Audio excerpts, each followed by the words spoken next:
Hello दोस्तों, welcome to my channel GK एजुकॉट channel में आप सभी का एक बार फिर से हार्दिक स्वागत है। ये मेरी साइंस एंड टेक्नोलॉजी को लेकर सीरीज चल रही है जिसको मैं जीके लुसेंट बुक से कवर कर रहा हूँ। इस सीरीज के अंदर मैं अब तक 7 वीडियो बना चुका हूँ। वे सभी वीडियो आपको मेरे चैनल की प्लेलिस्ट में मिल जाएगी।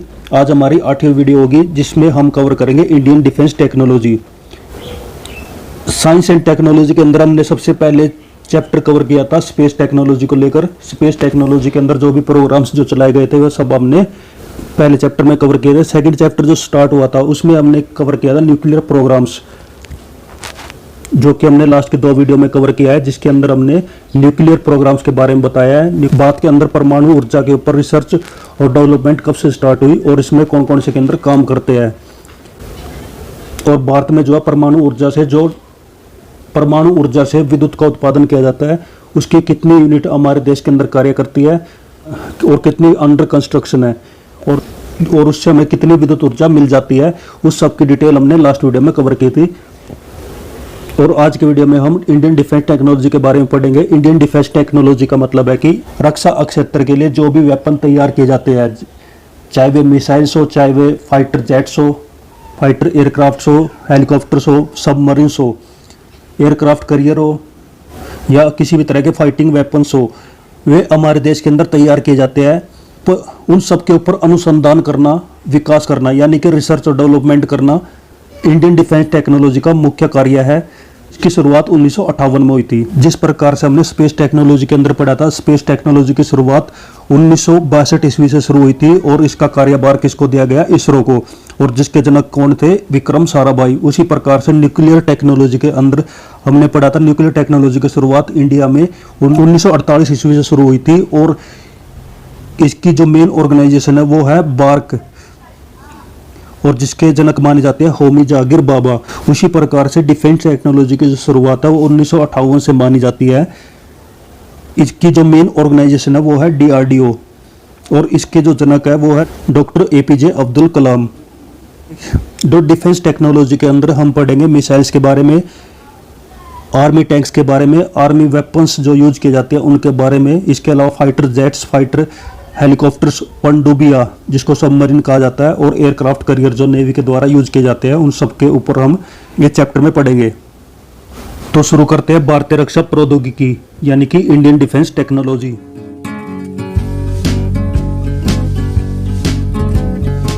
रक्षा क्षेत्र में अनुसंधान व विकास के लिए रक्षा अनुसंधान एवं विकास संगठन की स्थापना वर्ष 1958 में की गई। रक्षा अनुसंधान एवं विकास संगठन यानी कि defence research and development organisation, DRDO जिसको शॉर्ट फॉर्म में बोला जाता है, उसकी स्थापना 1958 में की गई थी। इस समय इसे कुछ अन्य प्रौद्योगिकीय संस्थानों के साथ मिलकर स्थापित किया गया था, यानी कि DRDO शुरू में एक इंडिपेंडेंट ऑर्गेनाइजेशन नहीं थी, ये कुछ अन्य ऑर्गेनाइजेशन के साथ मिलकर काम करती थी। 1980 ईस्वी में स्वतंत्र रक्षा अनुसंधान एवं विकास विभाग को गठित किया गया, यानी DRDO को 1980 में एक अलग ऑर्गेनाइजेशन, एक इंडिपेंडेंट ऑर्गेनाइजेशन बना दिया गया। रक्षा अनुसंधान एवं विकास संगठन के प्रमुख एवं महानिदेशक रक्षा मंत्री के वैज्ञानिक सलाहकार होते हैं। DRDO के जो प्रमुख होते हैं, DRDO के जो हेड होते हैं, वो रक्षा मंत्री के, डिफेंस मिनिस्टर के वैज्ञानिक सलाहकार होते हैं। इस संगठन का मुख्यालय नई दिल्ली में है। DRDO का जो हेड ऑफिस है वो कहाँ पर है? नई दिल्ली में। रक्षा उत्पादन विभाग एवं रक्षा आपूर्ति विभाग का 1984 ईस्वी में विलय करके रक्षा उत्पादन एवं आपूर्ति विभाग की स्थापना की गई। रक्षा उत्पादन विभाग और रक्षा आपूर्ति विभाग ये 2 अलग तरह के विभाग थे, जो एक रक्षा उपकरणों का उत्पादन करता है और दूसरा रक्षा उपकरणों की आपूर्ति करता है, सप्लाई करता है। ये दोनों विभाग पहले अलग कार्य करते थे, लेकिन 1984 में इनका विलय कर दिया गया और एक विभाग बनाया गया जिसका नाम था रक्षा उत्पादन एवं आपूर्ति विभाग। नेक्स्ट आ जाता है भारतीय प्रेक्षेपास्त्र कार्यक्रम। भारत की तत्कालीन प्रधानमंत्री श्रीमती इंदिरा गांधी ने जुलाई 1983 ईस्वी में समेकित निर्देशित प्रेक्षेपास्त्र विकास कार्यक्रम यानी कि integrated guided missile development programmes, इसकी शॉर्ट फॉर्म हो जाएगी IGMDP, की नींव रखी। 1983 में भारत के अंदर मिसाइल के ऊपर प्रोग्राम स्टार्ट हुए, मतलब कि 1983 ईस्वी से भारत के अंदर मिसाइल का बनाना शुरू किया गया और इसके तहत एक प्रोग्राम चलाया गया जिसका नाम था IGMDP। इस कार्यक्रम के संचालन का दायित्व रक्षा अनुसंधान एवं विकास संगठन यानी डीआरडीओ को सौंपा गया। तो इस प्रकार के अंतर्गत विकसित प्रक्षेपास्त्रों का संक्षिप्त विवरण इस प्रकार है। तो इसमें आगे बढ़ने से पहले मैं मिसाइल के बारे में एक छोटा इंट्रोडक्शन देता हूँ। मिसाइल किस टाइप की होती है, तो ये क्लासिफिकेशन ऑफ मिसाइल्स यानी मिसाइल्स की क्लासिफिकेशन यानी मिसाइल्स का वर्गीकरण यानी प्रक्षेपास्त्र का वर्गीकरण। पहले इसके टाइप्स देख लेते हैं। इसके टाइप दो प्रकार के होते हैं, एक होता है क्रूज मिसाइल्स और एक होता है बैलिस्टिक मिसाइल्स। क्रूज मिसाइल्स जो है गाइडेड मिसाइल्स होती है जिनको हम कंट्रोल कर सकते हैं और ये कम हाइट पर ट्रेवल करती है और अपने टारगेट तक पहुंचती है। लेकिन बैलिस्टिक मिसाइल जो होती है एक वर्लैकाल पाथ में इनको छोड़ा जाता है, एक पैराबोलिक पाथ में इनको छोड़ा जाता है जिसको ट्रेजेक्टरी पाथ बोला जाता है। ये एटमॉस्फेयर में इनको छोड़ा जाता है और एटमॉस्फेयर में जाने के बाद ये ग्रेविटेशनल फोर्स से नीचे की तरफ जाती है और अपने टारगेट पर पहुंचती है। नेक्स्ट आ जाता है लॉन्च मोड। मिसाइल को लॉन्चिंग के आधार पर भी क्लासिफाइड किया जाता है, जिनमें आ जाता है surface to surface missile, surface to air missile, surface to sea missiles, air to air missiles, air to surface missiles, sea to sea missiles, sea to surface missiles और एंटी टैंक मिसाइल्स। तो ये missiles के प्रकार है जिनको हम surface से surface पे छोड़ते हैं या फिर सरफेस से एयर पे छोड़ते हैं या फिर एयर से सरफेस में छोड़ते हैं। अलग प्रकार से इनको क्लासिफाई कर सकते हैं। नेक्स्ट आ जाता है रेंज के आधार पर। रेंज के आधार पर मिसाइल को कैसे बांटा गया है, short range missiles, medium range missiles, intermediate range missiles, intercontinental ballistic missiles. तो इनको डिस्टेंस के आधार पर मिसाइलों को कितनी दूर छोड़ा जाता है। शॉर्ट रेंज में आ जाता है लगभग 1000 किलोमीटर से कम, मीडियम रेंज में आ जाता है 1000 किलोमीटर से ज़्यादा और इंटरमीडिएट रेंज आ जाती है 3000 किलोमीटर के आसपास और 5500 किलोमीटर से ऊपर की जो मिसाइल्स बनाई जाती है उनको बोला जाता है इंटरकॉन्टिनेंटल मिसाइल्स। प्रोपल्सन के आधार पर यानी कि ईंधन के आधार पर, जिसमें solid propulsion, liquid propulsion, hybrid, ramjet, scramjet और क्रायोजेनिक मिसाइल जिनको बोला जाता है। सॉलिड का मतलब है इसमें ठोस ईंधन का इसमें उपयोग किया जाता है, लिक्विड का मतलब द्रव ईंधन का उपयोग किया जाता है, हाइब्रिड में दोनों टाइप के ईंधन का प्रयोग किया जाता है। रैमजेट होती है एक ऐसी टेक्नोलॉजी जिसमें एयर को ईंधन के रूप में यूज किया जाता है। स्क्रैमजेट रैमजेट से एडवांस टेक्नोलॉजी होती है जो रैमजेट टेक्नोलॉजी से ज़्यादा स्पीड होती है और ये ज़्यादा डिस्टेंस तक ट्रेवल करती है। और क्रायोजेनिक होती है कम टेम्परेचर पर ईंधन का यूज करना। फिर इनको गाइडेंस के आधार पर भी बांट सकते हैं। गाइडेंस का मतलब कि इनको हम गाइड कर सकते हैं। मिसाइल को जब छोड़ दिया जाता है तो अपने टारगेट तक जाती है तो उनको हम एक जगह से गाइड कर सकते हैं। इसके अलावा स्पीड के आधार पर भी मिसाइलों को बांटा जाता है, जैसे कि sonic missiles, subsonic missiles, supersonic missiles, hypersonic missiles. Sonic missiles वे मिसाइल होती है जो कि ध्वनि की गति से ट्रेवल करती है। सुपरसोनिक मिसाइल्स वे मिसाइल होती है जो ध्वनि गति से तेज ट्रेवल करती है। और हाइपरसोनिक मिसाइल्स वे मिसाइल होती है जो ध्वनि से 5 गुना गति के साथ ट्रेवल करती है। तो मिसाइल्स का वर्गीकरण था जिसके बारे में मैंने बताया है। अब आपको ये टॉपिक आराम से समझ में आ सकता है। तो IGMDP कार्यक्रम के तहत जो मिसाइल तैयार की गई थी उसको आप पटना शब्द से याद रख सकते हैं। P for Prithvi missiles, A for अग्नि मिसाइल्स, T फॉर त्रिशूल missiles, N for Nag missiles और A फॉर आकाश मिसाइल्स। पृथ्वी, अग्नि, त्रिशूल, नाग और आकाश मिसाइल्स। तो ये मिसाइल प्रोग्राम था जो इंदिरा गांधी के द्वारा 1983 में चलाया गया था और डीआरडीओ को इसका कार्य सौंपा गया था। तो पहले आ जाती है पृथ्वी मिसाइल। ये जमीन से जमीन पर मार करने वाला कम दूरी का बैलिस्टिक प्रक्षेपास्त्र है। ये जमीन से जमीन पर मार करता है और ये कैसा मिसाइल है, बैलिस्टिक मिसाइल। पृथ्वी प्रक्षेपास्त्र का प्रथम परीक्षण फरवरी 1988 ईस्वी को चांदीपुर अंतरिम परीक्षण केंद्र से किया गया। भारत के अंदर जो भी मिसाइल का परीक्षण किया जाता है, मिसाइल का टेस्ट किया जाता है, वो कहाँ पर किया जाता है, चांदीपुर उड़ीसा में। और भारत में जो उपग्रह छोड़े जाते हैं वे छोड़े जाते हैं श्रीहरिकोटा से जो कि आंध्र प्रदेश में है। और न्यूक्लियर टेस्ट जो किए जाते हैं वो किए जाते हैं पोखरण में जो कि राजस्थान में है। और मिसाइल की टेस्टिंग की जाती है चांदीपुर में, वो कहाँ पे है, उड़ीसा में। तो पृथ्वी मिसाइल थी उसका जो पहला टेस्ट किया गया था वो फरवरी 1988 में किया गया था। और कहाँ पर किया गया था, चांदीपुर में। पृथ्वी की न्यूनतम मारक क्षमता 40 किलोमीटर है तथा अधिकतम मारक क्षमता 250 किलोमीटर है। यानी पृथ्वी मिसाइल की रेंज जो है 40 किलोमीटर से लेके 250 किलोमीटर तक है। नेक्स्ट आ जाते हैं त्रिशूल मिसाइल। यह कम दूरी की जमीन से हवा में मार करने वाली मिसाइल है और इसकी मारक क्षमता 500 मीटर से लेकर यानी आधा किलोमीटर से लेकर 9 किलोमीटर तक है। यह मैक 2 की गति से निशाने को भेद सकती है। त्रिशूल मिसाइल की स्पीड कितनी है? मैक 2। एक मैक कितना होता है? एक मैक होता है ध्वनि की गति, और यह उससे डबल गति के साथ अपने टारगेट पे जा सकती है। और उससे नेक्स्ट आ जाती है आकाश मिसाइल। यह जमीन से हवा में, कहां से? जमीन से हवा में मार करने वाला मध्यम दूरी का बहुलक्ष्य प्रक्षेपास्त्र है। आकाश मिसाइल को जमीन से हवा में छोड़ा जाता है और यह मध्यम दूरी की मिसाइल है। इसकी मारक क्षमता लगभग 25 किलोमीटर है। आकाश मिसाइल पहली ऐसी भारतीय मिसाइल है जिसमें प्रणोदक के रूप में रामजेट सिद्धांतों का प्रयोग किया गया है, यानी आकाश मिसाइल में रामजेट टेक्नोलॉजी का उपयोग किया गया है।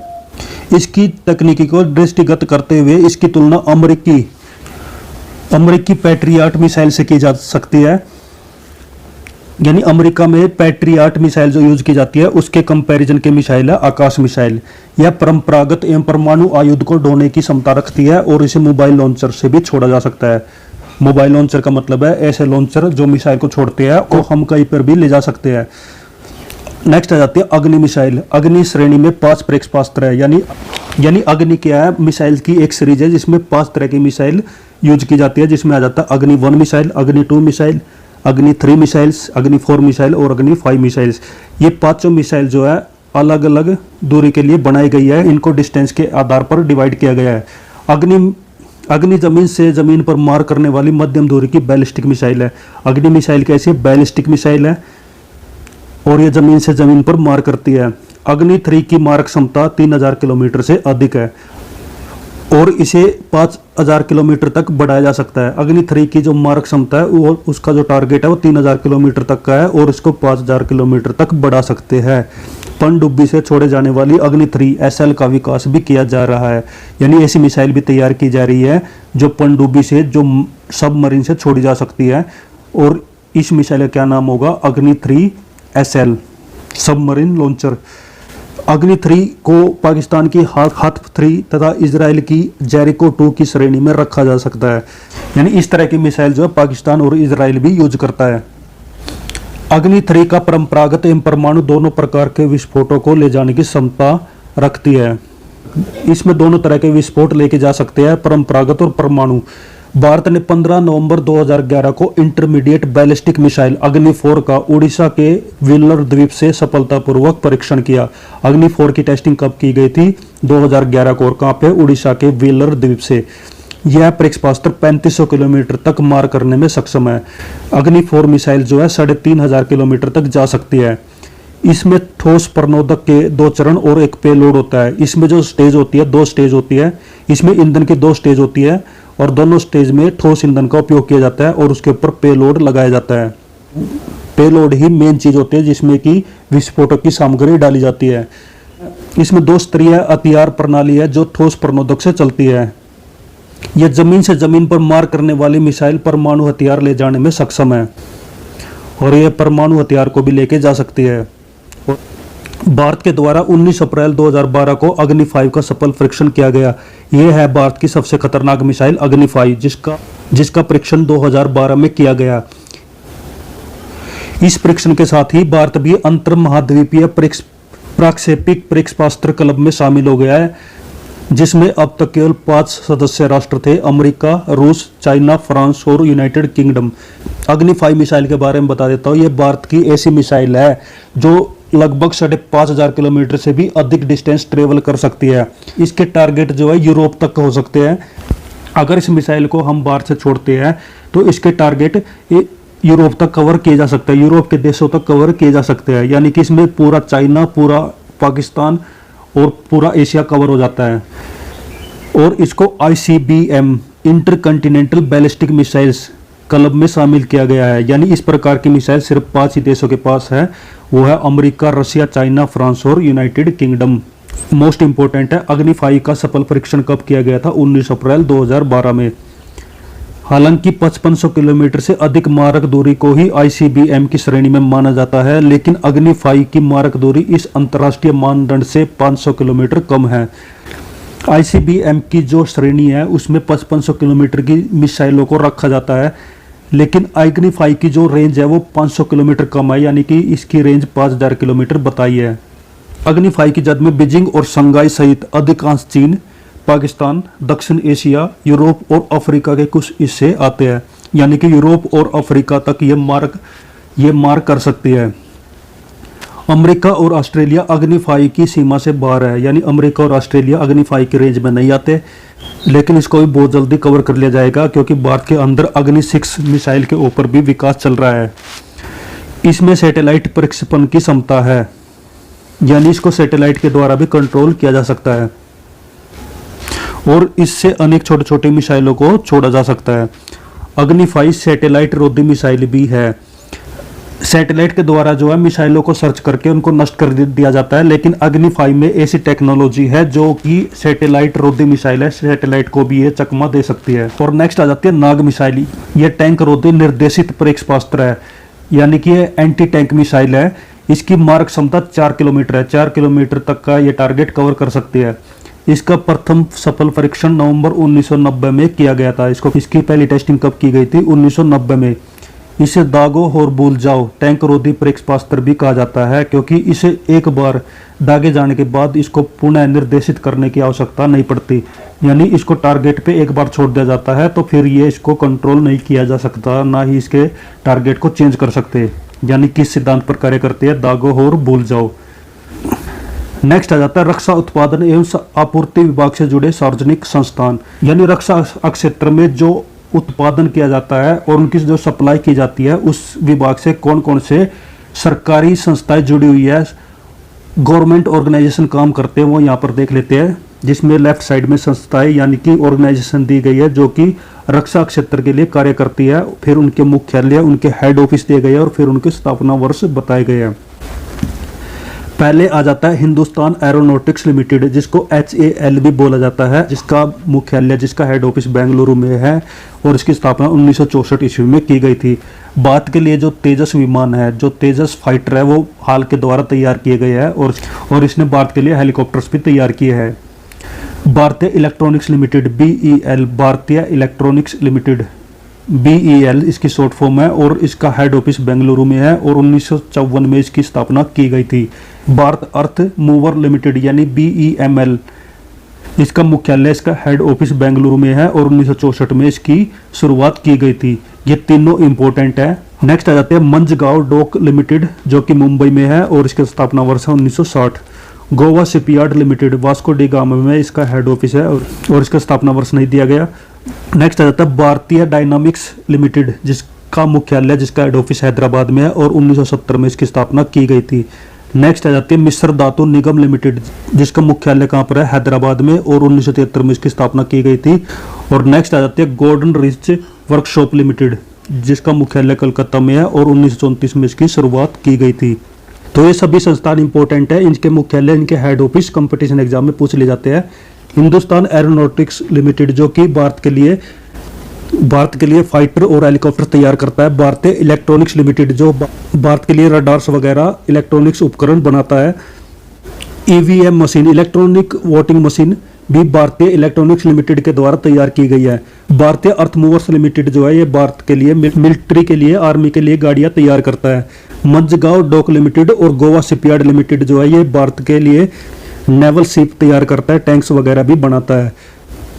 भारतीय डायनामिक्स लिमिटेड, ये भी भारतीय रक्षा क्षेत्र के लिए कार्य करता है। मिस्र धातु निगम लिमिटेड का भी सेम काम है। गोल्डन रिच वर्कशॉप लिमिटेड भारतीय रक्षा क्षेत्र की वर्कशॉप है, जहां पर रिपेयर वगैरह किए जाते हैं। तो दोस्तों आज के लिए बस इतना ही। आज की वीडियो हम यहीं पर ही खत्म करते हैं। आज की वीडियो में हमने इंडियन डिफेंस टेक्नोलॉजी की शुरुआत की है, जिसमें हमने DRDO के बारे में कवर किया। DRDO की स्थापना 1958 में की गई थी। उसके बाद हमने IGMDP, जो integrated guided missile development programme है, भारत में मिसाइलों को तैयार करने के लिए प्रोग्राम चलाया गया था और 1983 में इनकी शुरुआत हुई थी। पटना शब्द हमें याद रखना होगा, यानी कि पृथ्वी मिसाइल्स, अग्नि मिसाइल्स, त्रिशूल मिसाइल्स, नाग मिसाइल्स और आकाश मिसाइल्स इस प्रोग्राम के तहत तैयार की गई है। पृथ्वी में 3 मिसाइल तैयार की गई है, पृथ्वी 1, पृथ्वी 2, पृथ्वी 3, और अग्नि में 5 मिसाइल तैयार की गई है, अग्नि 1, अग्नि 2, अग्नि 3, अग्नि 4 और अग्नि 5। अग्नि 5 मिसाइल जो ICBM की कैटेगरी में रखा जाता है, इंटरकंटिनेंटल बैलिस्टिक मिसाइल की कैटेगरी में रखा जाता है। यह भारत की सबसे पावरफुल मिसाइलों में से एक है। और भारत के उपकरणों के लिए रक्षा उत्पादन और आपूर्ति विभाग से जुड़ी संस्थाएं हमने आज की वीडियो में कवर की है। तो आज की वीडियो से जुड़ा कोई भी क्वेश्चन, कोई भी डाउट अगर आपको है तो आप क्वेश्चन करके पूछ सकते हैं, आप कमेंट करके पूछ सकते हैं।